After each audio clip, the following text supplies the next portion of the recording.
stand up and get ready to take a blow. You have the confidence that you can accept the blow.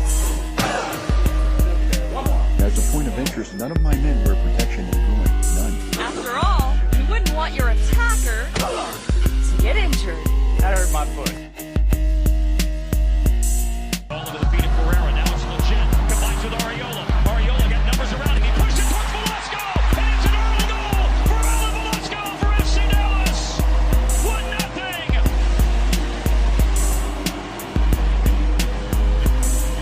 A goal in the 7th minute. 1-0. Well, it comes out of a little bit of a scrum there, but Sebastian Legend is able to do just enough to keep the play going. You know, the last few games, we've seen that ball come across Alan Velasco as he opens up his hips, and he's gotten close. You called it a couple of times where he goes for that upper right corner. This time he goes low. He knows he's in close. All he's got to do is direct it, doesn't have to. Well, difficult game. We knew it. It's going to be a difficult. From now on, every game is going to be a final for every team. And you could see it right today. Both teams that wanted to win, quality, a lot of energy, and moments. And then we had our moments. And when you have your moments, you have to score. And we had the moments, the chances, and we didn't score. And this is why we couldn't win the game. And they had also their moments. They scored a tie.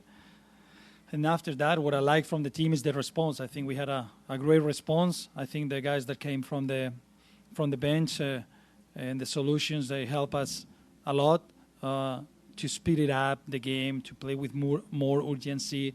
And it was just unlucky that we didn't score the second goal at the end. Welcome to the show, everybody. Big D After Dark. That was just Coach Nico, head coach of FC Dallas, Nico Estevez, in his post-game comments after a 1-1 draw at home against Real Salt Lake. We're here to break that down and other news, and of course to take your comments and questions for those of you joining us live 1 hour earlier than we normally do because schedules and live changes. We'll talk about that maybe a little later in the show. But welcome, everybody. My name is Nathan Hill. I'm the host of this here shindig, and you can follow me at Nathan J. Hill on Twitter. There in the middle with us again is our buddy Tommy LaBeouf at Tom_FC Dallas. Nice guitar in the background. And rocking a Qatar shirt already, I see. Yeah. All right. Nice. Wait till I pull out my USA jersey that I got. I got the old is it 84 jersey, the ugly one with the stars? Yeah. I got one like that with Pulisic on the back. It's gonna be cool. That's the greatest jersey ever made. I'm excited for it. All right, nice.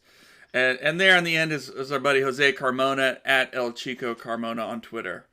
What's up, everybody? Just want to say happy birthday to my youngest daughter, Mindy. All right. And our buddy Kuv is already watching. Thanks, Kuv, for joining in. Please know you can send in your comments, your questions, whether you're watching on Facebook or YouTube, and give us your reactions to this game. I mean, so we talked about it last week. We were willing to take that sort of roller coaster week with a big win, 2 wins on the road. Two wins at home, then the big loss on the road. A tough loss on the road against Nashville, but maybe you say, hey, they got through a three game week. They're going to rest up. They're going to be ready for home. And for the first 7 minutes or so, it looked spectacular. Alan Velasco with a great, well-earned goal. Just a clutch moment. The team seemed to be mostly in control in that first half. In the second half, RSL was able to get the tying goal on a cross and a header. Tough moment, and the team just couldn't quite respond and get that go-ahead goal to get 3 points at home. So a disappointing result. So let's just talk about that, especially in the context of the playoff race. Now, in relation to where Real Salt Lake is behind FC Dallas, is it the end of the world? No. RSL is still behind FC Dallas, but FC Dallas has fewer games ahead of them, and I think RSL and Minnesota have a game in hand still. Is that correct, Jose? Yes, that's correct. And so And there's not much wiggle room for FC Dallas to give up points. yeah, and a draw at home. I mean, that's against a team that's chasing them and has, games in hand. It's just it hurts. I mean, that's you're looking at 4 points, that were basically lost if you think about it. It's a 6 point swing, and sure they didn't lose, but I mean, of all the points that you don't want to drop, it's the ones at home. Yeah, I mean, we know these. We've been talking about these home games are vital for every 3 points going forward, as everybody Hoach there points out. And so a disappointing, especially when you wanted to see the team really put that Nashville game in the rear view window. But there were signs of I mean, for me, I think it's a disappointing result. I'm just not happy with it. I understand. I'm willing to take it if it was a hard fought match, but I just don't think. I thought we didn't see the best of this team on Saturday. I thought the team played decently in spots, looked very dangerous, but RSL, pretty much bottled FC Dallas up, prevented some things. When FC Dallas starts taking shots from way far out, it's not playing into our strengths. The Costa special. Yeah. That was the Costa sighting here too. Tommy, what were your thoughts about the match? I think the start off with the positive is Velasco. I mean, I said earlier in texting is that on Twitter is that his defense has just gotten really, really good this year. We've seen him improve. Like we've seen him, you have a kid, you see them take baby steps, and you take one step, and then they're walking really fast. In the same sense, we've seen that with Velasco. I mean, his game, he's adapting his game to this league, and listen to other shows. It brought to light that he's not really trying to take defenders on one-on-one, but he's also beating defenders one-on-one. He's really perfected that little cut move to the right to go inside, and he's just been really, really good with his passing, precise passing in the midfield. He plays on the wing, but when we get the ball and we're attacking, he kind of comes into the middle at times, and he's kind of a link between him and whoever is, Jesus or whatever. But his defense has been really, really good. And I mean, I know he had that kind of boneheaded play where he fouled, and they had the free kick earlier in the year, being a little too aggressive in the wrong spots. But I liked what I saw from Velasco as far as defense. He had a tactical foul, I should say, when they had numbers on transitions, and I thought the positive was Velasco. And I thought Jesus had a good game. The game was kind of wide open in the second half. And one thing that was kind of like the same story again is we've seen the blueprint to how to play FC Dallas. And what's the blueprint that I've seen that's been successful by other teams is that you wait till the second half, you bring 2 players on, and then next thing you know, you got the momentum.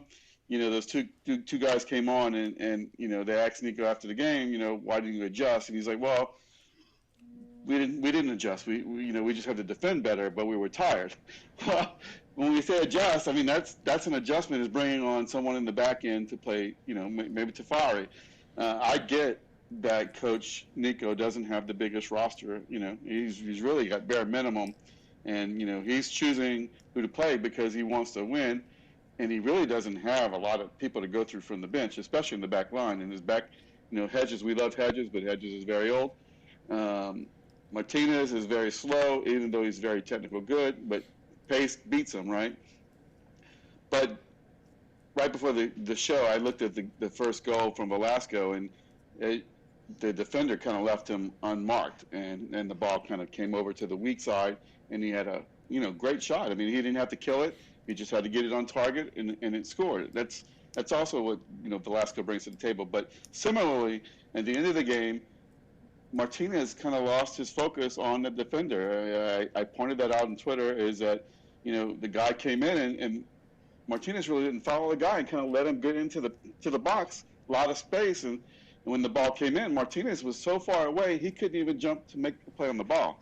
So I mean, this is kind of that same story on the team that we always have a weak link that's killing us, or a weak play. That maybe if we had a better player, that I hate to blame it all on Martinez, but it is kind of is what it is, right? I mean.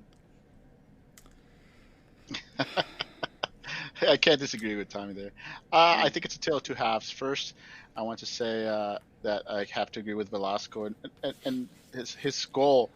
It just and him beating guys off a dribble and whatnot. That just comes down to him gaining better understanding of where he needs to be, and most importantly where his teammates are. Yes, you're seeing him take on players, but now you're seeing him not faking like he's going to take on them and then passing to his men, because now he knows where they're going to be. I think where before he had no clue where his teammates were going to be, so he was trying to force the one-on-ones. Now you're seeing him fake players out, take them on, or simply pass it away, and his positioning has been just fantastic. I mean, he had quite a few interceptions where he was just placed beautifully, to take the ball away. And it's a shame that the team could not, turn those into anything. But there were several plays where I'm like, man, he was just a ball hawk out there, and his tactical foul, that just goes to show that he understands that foul needed to happen. So when that foul happened, nobody said, "Oh, that's horrible." Everyone said, "Yeah, that was that was the right move," and that's what we're seeing now. We're seeing a talented player who's getting it, and now that he's getting it, and you'll see the game start slowing down for him. And I mean, if this is just his first year, I mean, you gotta think that we're just seeing the tip of the iceberg is what we're hoping on. I also want to do a quick shout out for my man Cirillo, who everybody was crapping on midweek, and I thought he had a good game, a good rebound game. Not that he had a great game, but for a player who gets, who basically looks really horrible midweek, and then has to come out and start because there is nobody else that can start but him, to come back and play a solid match. Yeah. Folks I think are much quieter about him. Yeah. From a young player, that's what you want to see. You want to see him rebound, and I was very happy with that. So yeah, just it's the same thing that's been plaguing FC Dallas all season long, and that's the inability to get a second goal after they score, and this team just. I'm not sure that we have an answer for that. I mean, it's when it comes down to the end of the match, Nico just doesn't have enough depth, and it's not that he doesn't have talented players. It's just that you have to remember that some of these players are injured or coming off of injuries. The more talented ones, Cervenia, Siki, who else was Quignon. These guys are all coming off of injuries and are definitely listed at 100% or at least out of form. So he's forced to play them and know that, hey, they're probably not optimal and they're not going to be up to speed. And that's what happened is when Dallas needed to answer. How are you going to answer, So, and that's hurting them. But, you got to see, I'm happy to see Cervini out there. I'm happy to see Quignon out there because we'll have to take that loss of points now, and hopefully they'll get up to speed and be there at the end of the season when every point is, a must. Yeah, I think fans should not be happy with this result, but I think it does. It just points again that this is we give Nico some slack here because he has what tools he has to work with, and he has limitations. He has limitations from what he can pull on to play and to get out of these guys. And actually, like Obrian, for once, kind of looked okay off the bench. Obrian was at least dangerous, getting in some opportunities to try to generate an attack, a chance on goal. He really probably should have scored there. It just so we saw some things as usual. Sometimes it's not just about what we have on the bench, but if the guys on the bench would just perform to their capability, this team could do a little bit more in these critical moments. And I'm also with Tommy. Just like I think if as a head coach you're beating your head against the wall, you're wanting more out of your guys, and they just are never quite getting it, then it's time to shuffle the deck. It's time to look for some fresh talent to get in there to help provide some answers, because it's just tough. And every other team is on the move in the same way, always trying to look to get better, and so it's a work in progress. When the game ended, I was disappointed in the tie, but compared to last year, if you remember where we were last year, how bad it was last year. Nico has gone along. I mean, the team has come around to being, they're not.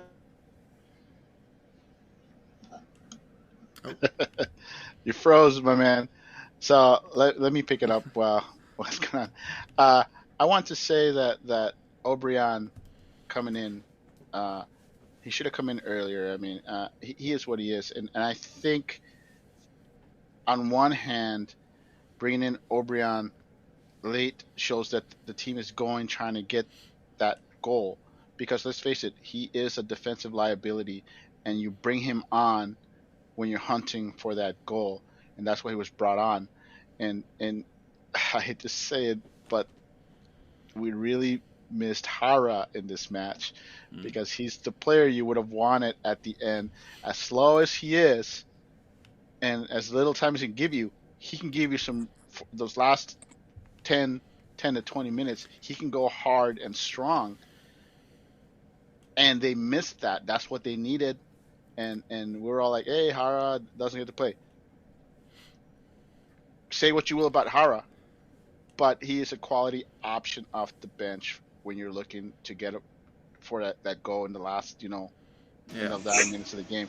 He's a guy that's going to battle. He's a guy that's going to do a lot of gritty stuff out there. We'll all complain about him, but we really missed him in this game, and it showed. And I think we're all rolling our eyes when Nanu came on. But, Tuamasi, he's played a lot, and it's unavoidable that with as many games as this team has played, Tuamasi is a young player, and he needs to rest. They can't run him out there 90-plus minutes all the time. So, but I wish O'Brien would have come out there earlier. That was my complaint, is when Real Salt Lake brought in their two players. I'm one of those guys who are saying, hey, I don't like that Nico didn't respond and didn't adjust. And again, we've seen this before. yes. We've seen this before, where he doesn't make adjustments until after we concede the goal, and by then it's too late. I thought Tafari should have come on.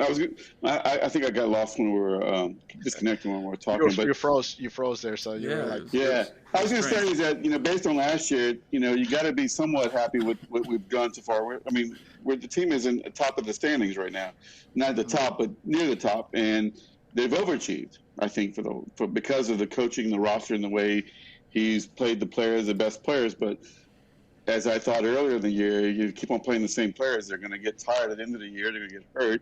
If you don't have a full roster, Yes, yeah. But let's keep it in context. Where they've overachieved to this point, they still haven't locked in a playoff spot, so they haven't actually overachieved officially until they clinch that playoff spot. I think they're ahead of where we all thought they would be. Even the grimmest of FCD fans have to admit that.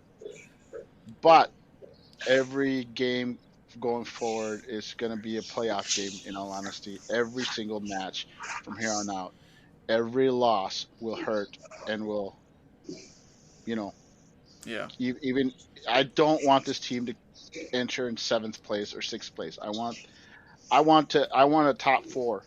That's what this team has a damn well good shot to do. And I'd like to at least see them perform to where they have to be beaten to that spot as opposed to them being knocked out of that spot. You know what I'm saying? I won't be upset if they don't get fourth spot because they got beat on a tiebreaker or something like that. I can live with that. Well, the question is, do they have a chance to beat LAFC at LAFC? I mean, did you see LAFC lose to Austin? If Austin can do that to them, it's Major League Soccer. Okay. You just never know. I mean, do you want to bet on it? I don't know. Well, here's the thing. Here's the thing. We all fret about the LAFC match and whatnot, but it's playing tough. It's on the road. It's going to be tough, and I'm more concerned. I think they can beat the LAFC. I'm more concerned that what happened against RSL happens against the LAFC. I'm more concerned that FC Dallas goes up and then squanders away a lead and had to settle with a draw at home. That's my concern because I think FC Dallas can beat LAFC at home, but I can't guarantee it. The other question, my season ticket holder, who I've sat next to me for years, has brought up a point. Has FC Dallas been really good this year, or has the competition been not as good? That's a good question. I'm clear. I think Major League Soccer has never been better. I mean, I think just the talent. I used to remember watching, and I would say about 6 or 7 of the teams, like, man, I wish we had, one of those guys. That would be great. But I think just about every team has a guy or two that I think, man, this is a good player. And there's some good homegrown players mixed in, some good domestic players that are all. So I do think, I mean, San Jose, I'm not going to say that they're loaded with talent, but hey, send us Kate Cowell. Kate Cowell would be fine to develop here, but yeah, but you look at a guy like Drusy that Austin got. You look, even the way Colorado has built a pretty strong roster, even though they're not so great this year, Seattle and Portland are having down years, but they're still teams that can wipe you off the field on any given day. So I think it has become more. And even look at Vancouver, and I thought, Vancouver's doing some excellent signings and trades. So it's just getting more and more competitive as teams get smarter. And I think FC Dallas has been part of that. I thought FC Dallas has been the better team versus Austin. I think both games, I thought FC Dallas was way the better team than Austin, and so I want to meet them in the playoffs. Yeah, it's about the matchups. FC Dallas just matches up well against certain teams. I mean, look at when they played the LA Galaxy. They a team that wasn't going to bunker against them. FC Dallas made them pay for that. So right. I just think that MLS has improved. I mean, if you're an outsider, you're like, it's still MLS. But for people that have been following MLS all these years, I like to say that they're past the NBA style team where in the NBA, if you've got 3 really good players on your team, you're title contenders. And that's kind of how MLS with the 3, DP rule.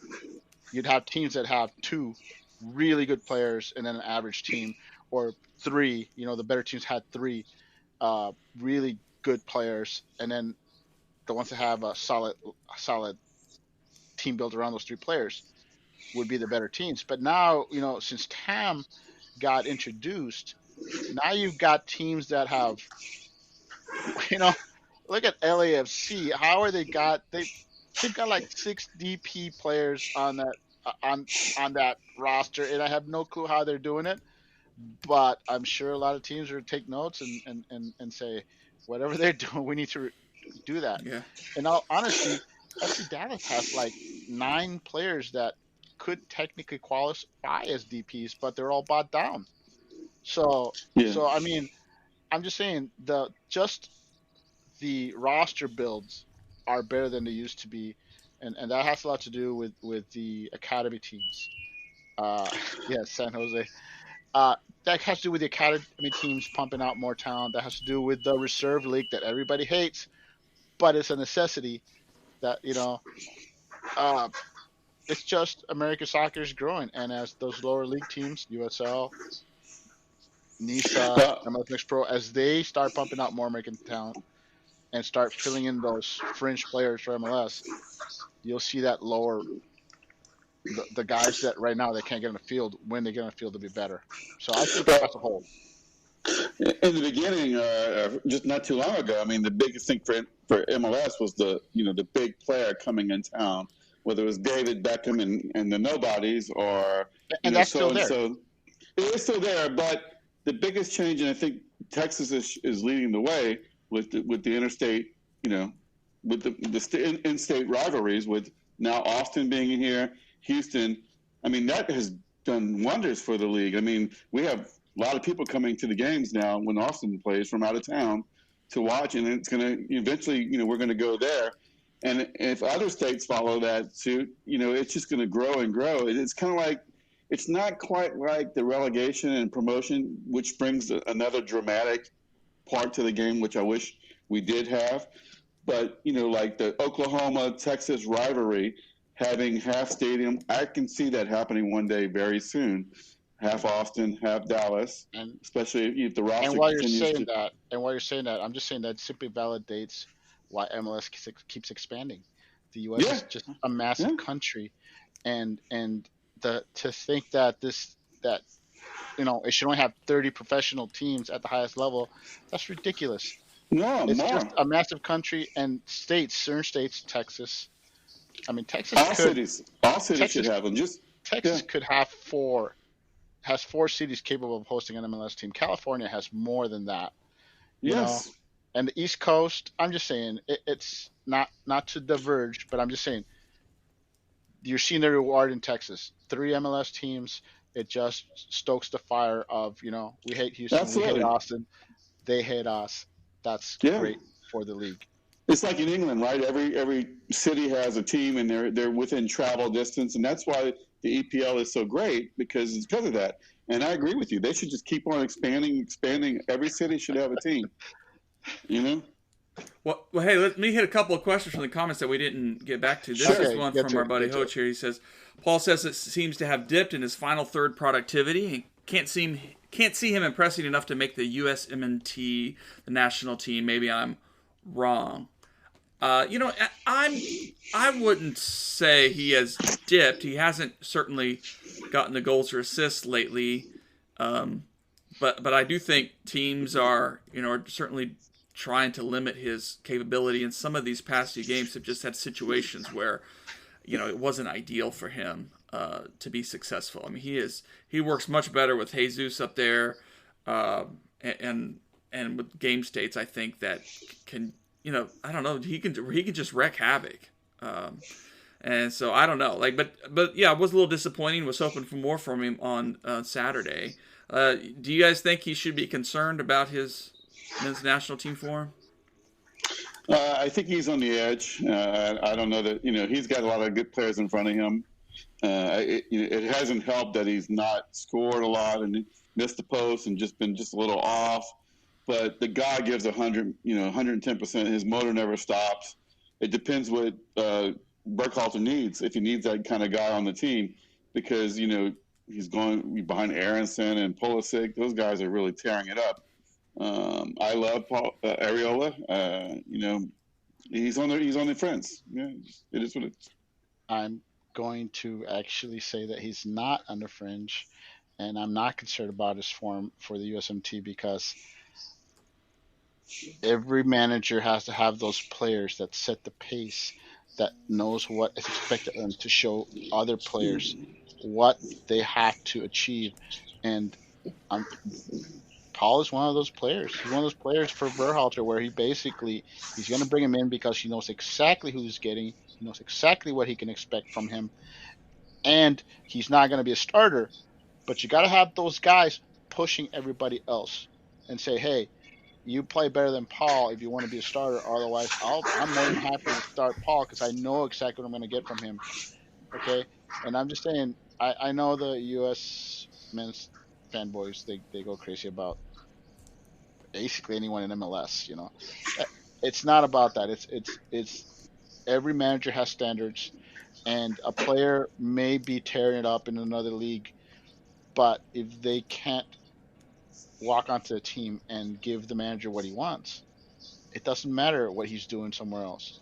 So I think Paul's fine. I think he'll be a player that'll be there, and he will have to be beaten out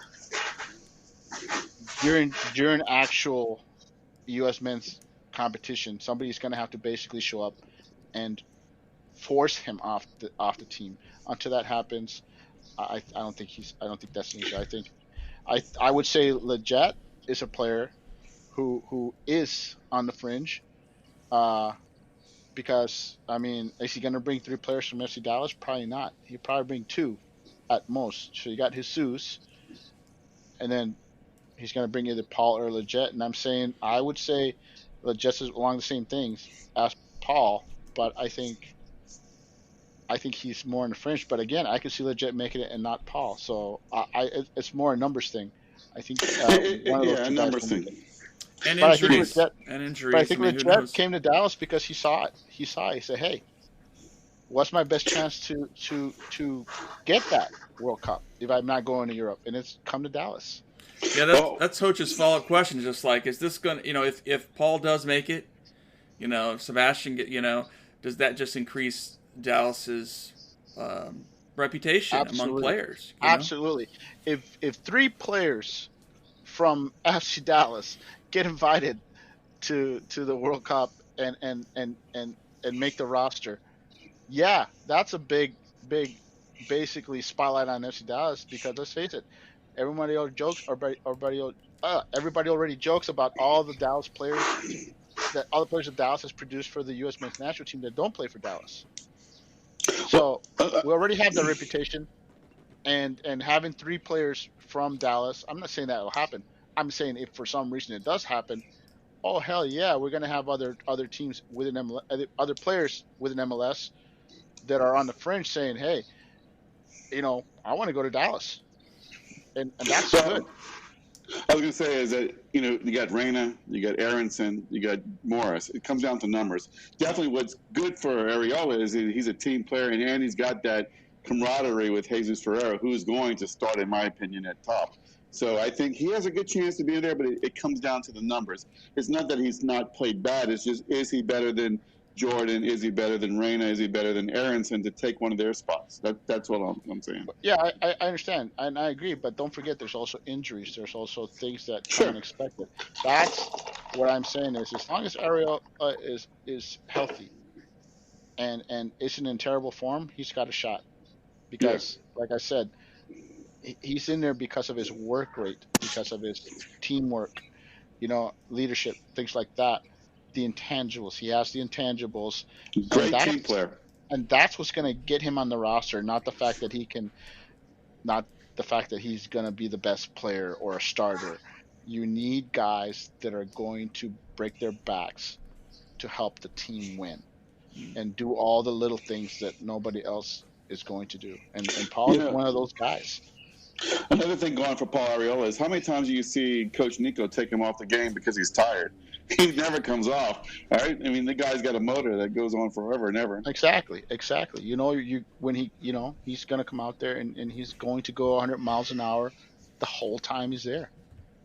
And I'm saying that's something you can't teach. That's something that endears you to managers, in all honesty. And so that's why Jesus, everyone's like, oh, this guy, this player, that player is the 9. He's just an MLS. He gives Berhalter exactly what Berhalter wants. And that's, at the end of the day, that's what the managers want their teams to perform the way they want to perform, regardless of the talent. And you got somebody that's more talented, okay, fine. That doesn't mean they're start. Then maybe they come in at the end when you're trying to get a winning goal or something. But consistency. That's what's going to get you out of the group stage. Yeah, and I love the idea of Paxton on the United States men's national team. I think someday, but and I think Paxton's been playing well. He's been having a solid season. He's been putting more pieces together. Proud of him. Now he may go off these next stretch run. If he goes off and he has like 2 assists, a goal and 2 assists per game, like, yeah, let's start talking about it at that point. That maybe it's the fact that he hasn't been with the U.S. men's national team, so he's had no chance to build a rapport or anything like that. And so he's on the outside looking in. We all think he's good enough, but it comes down to numbers, and Paxton could very well be called to the U.S. men's national team next season. Probably not during the World Cup though. Sadly, I think he's a year away from being. I'm just saying. I think he's a year away. He'll be 100%. He'll be, firing all cylinders. But by then, he'll have missed the World Cup. Might be the strongest area on the U.S. team is the midfield with McKenzie. That's the other thing. It's like you said, it's a numbers game.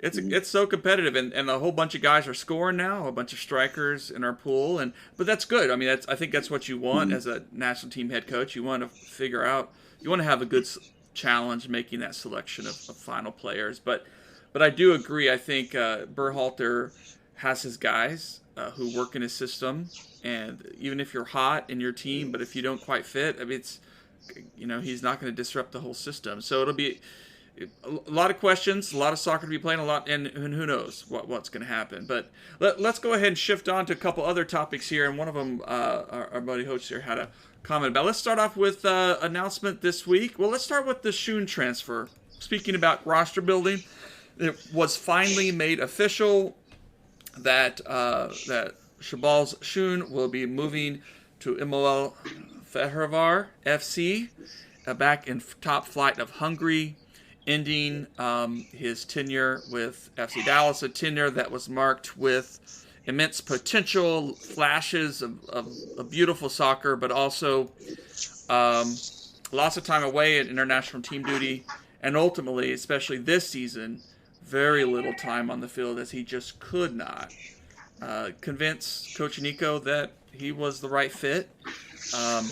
The rumor is that he just wasn't putting the effort in practice. He came into preseason and the beginning of the season just a little lackadaisical, took a long time to get up to speed, and that just sort of put him behind the other players for long stretches of time. And then when we did get to see him in the Open Cup, he didn't exactly impress us wildly. So, just tough to see a talented player like that depart. We don't know what the fee was like. It probably includes some future options or the other, I bet, knowing FC Dallas. But an end to this saga, at least, and maybe that will ease up some tension in the locker room if there was any tension, I guess.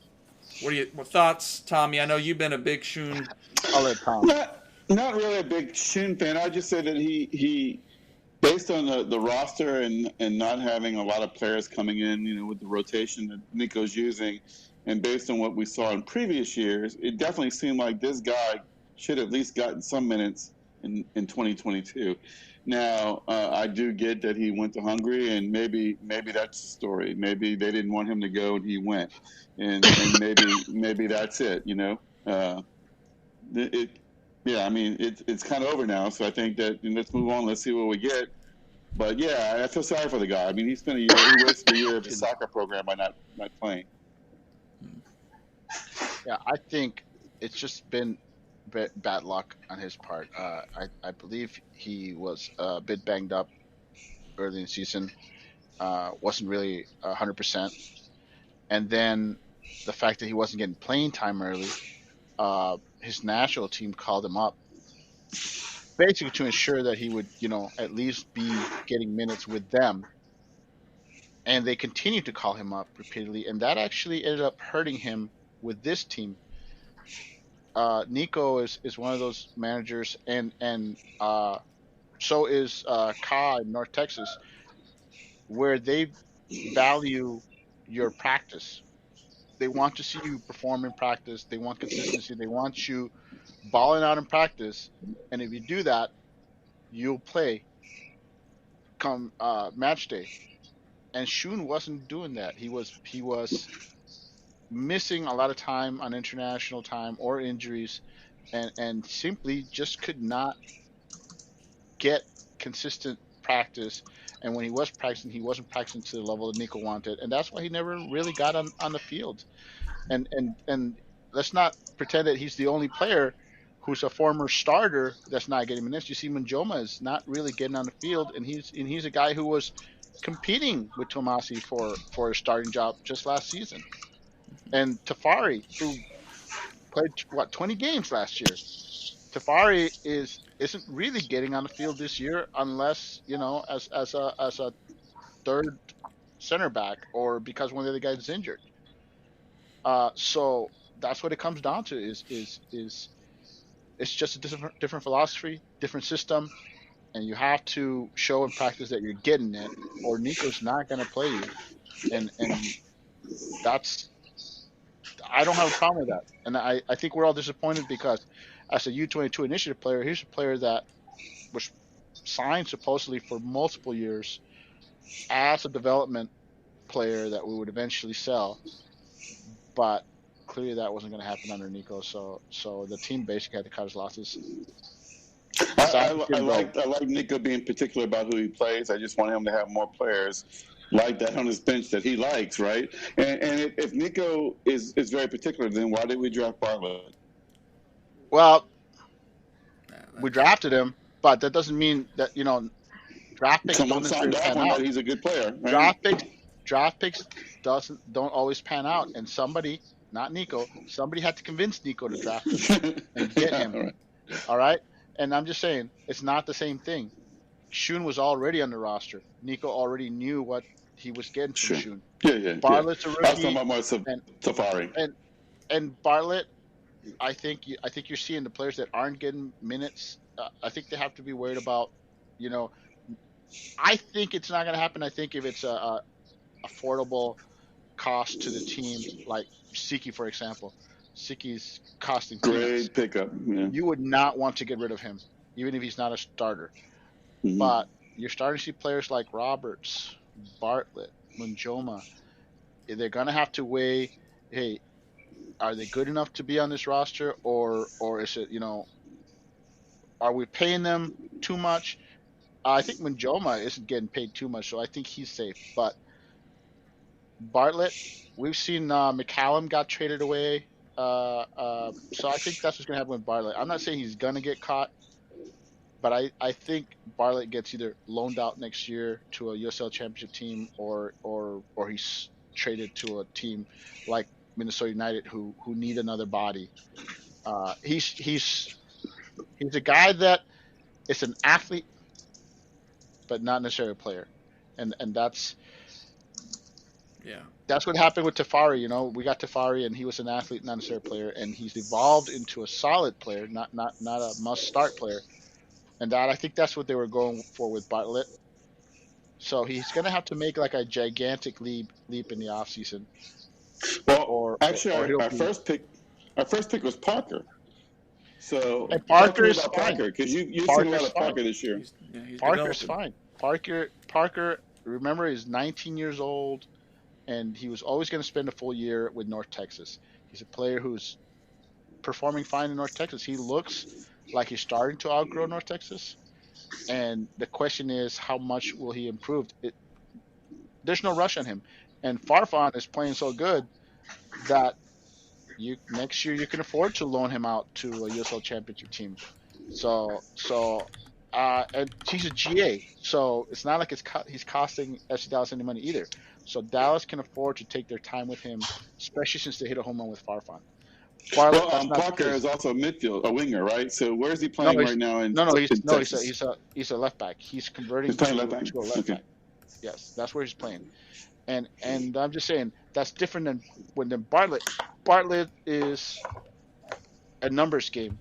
You've already got 4 center backs ahead of him, and you got Quinones ahead of him right now, and he's the 4th center back. So Bartlett's your 5th center back. I'm sorry, I wouldn't be shocked. Like I said, I expect him to be loaned out or unless he makes like massive improvements, but we don't know. We don't know how. I'm just saying they could go extreme. I mean, you never know. Sonora could say, "Hey, if they're not getting minutes, they're all gone." Roberts, Munjoma, El Metkahar.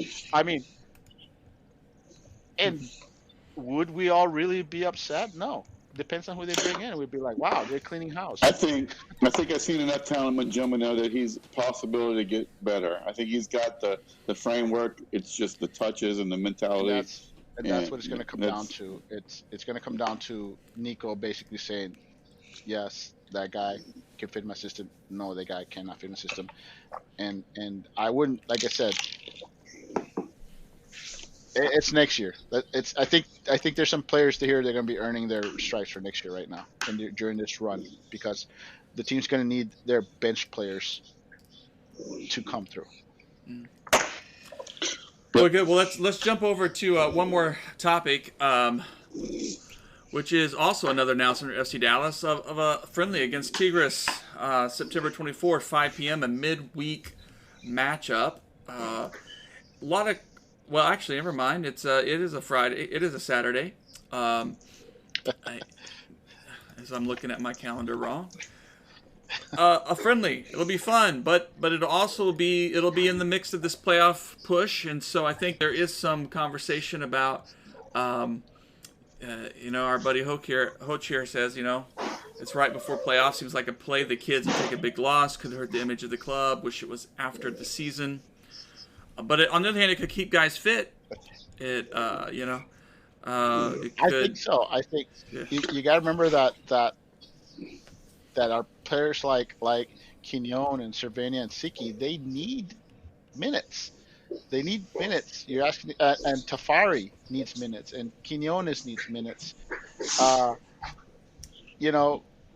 Nanu needs minutes. Jimmy. So you've got guys that need minutes, and yeah, that's what this game's for. This game's for. I mean, I play Football Manager, and if I got a bye, I'm scheduling friendly, and I'm playing all the guys that are out of form, and that's what's going to happen. And I don't really care if they beat them or not. I'm more concerned with the fact that it's going to be like 99% Tigres fans out in the stands, and there's going to be like 20 FCD fans out there.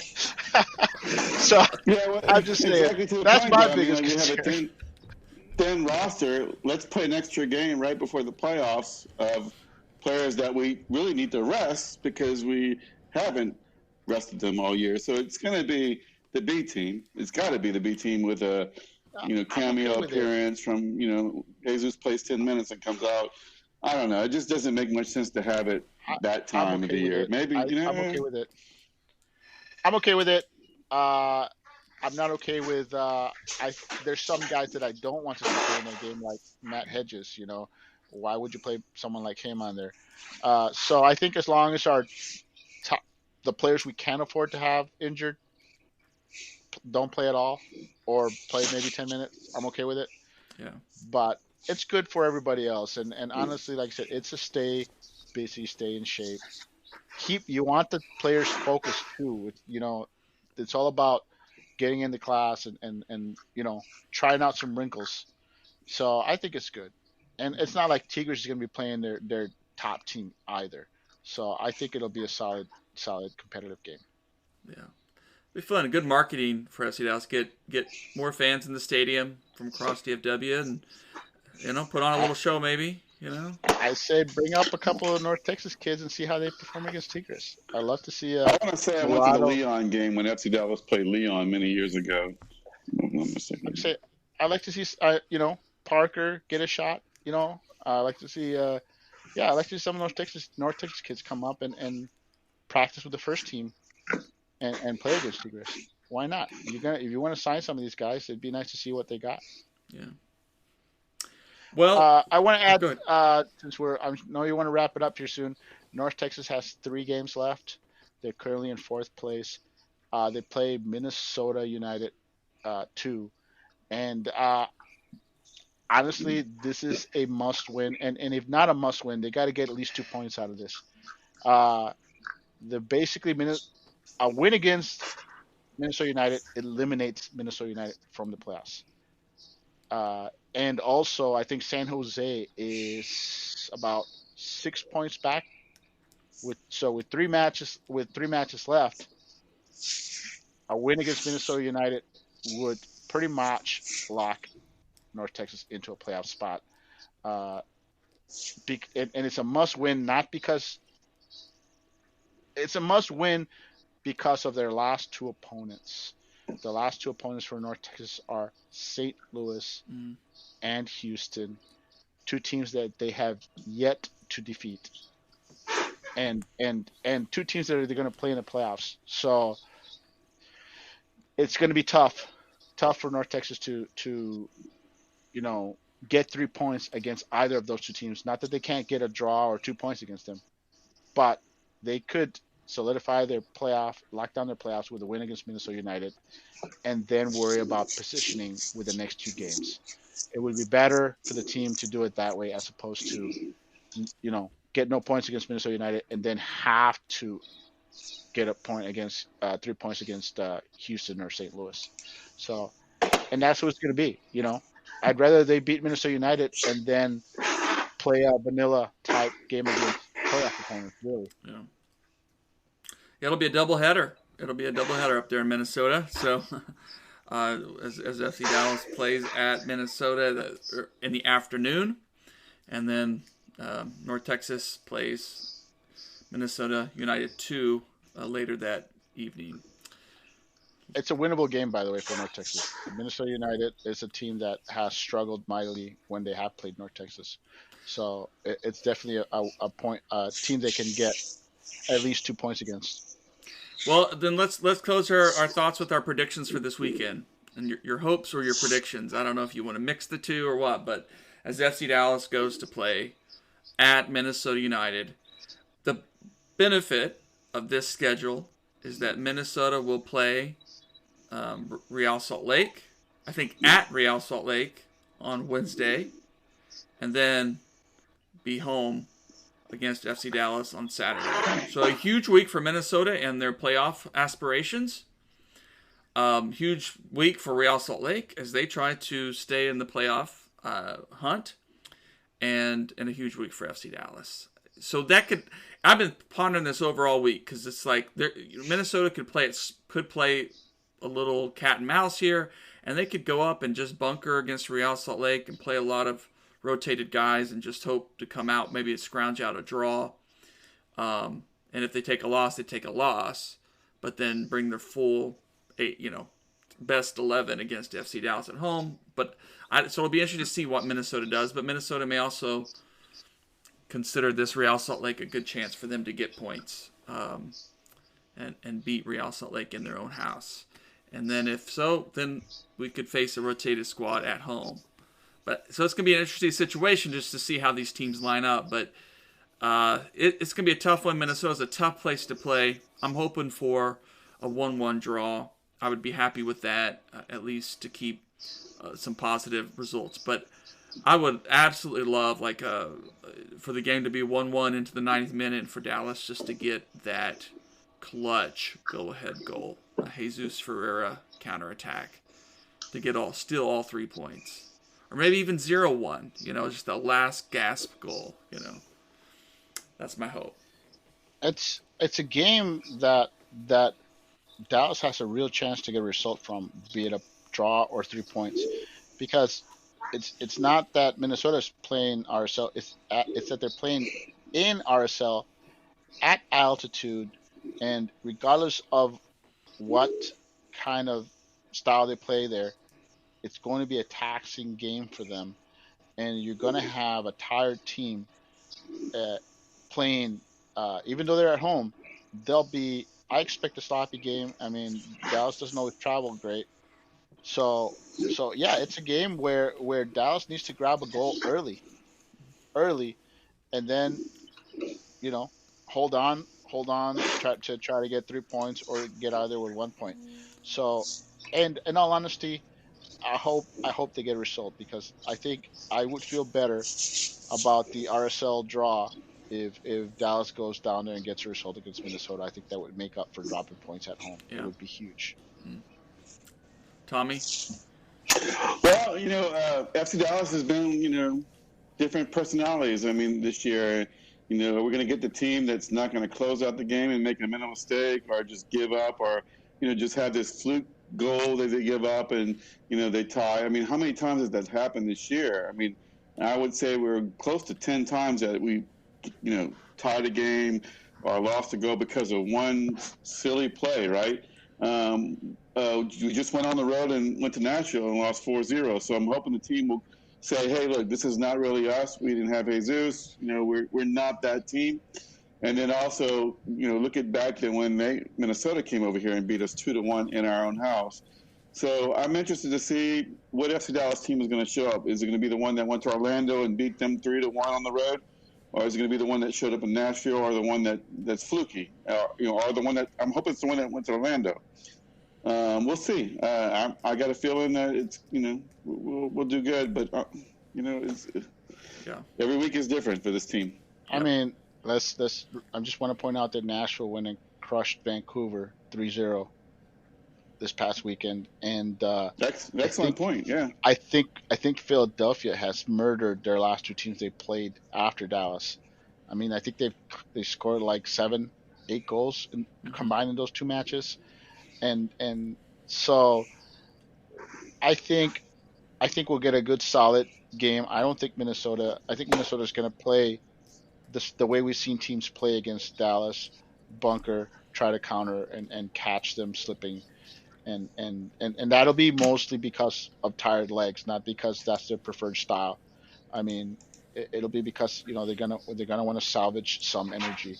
So I expect a very tight defensive back and forth. I wouldn't be shocked if it's a 0-0 game, in all honesty, provided that we don't have any slip ups on defense like we tend to have from time to time.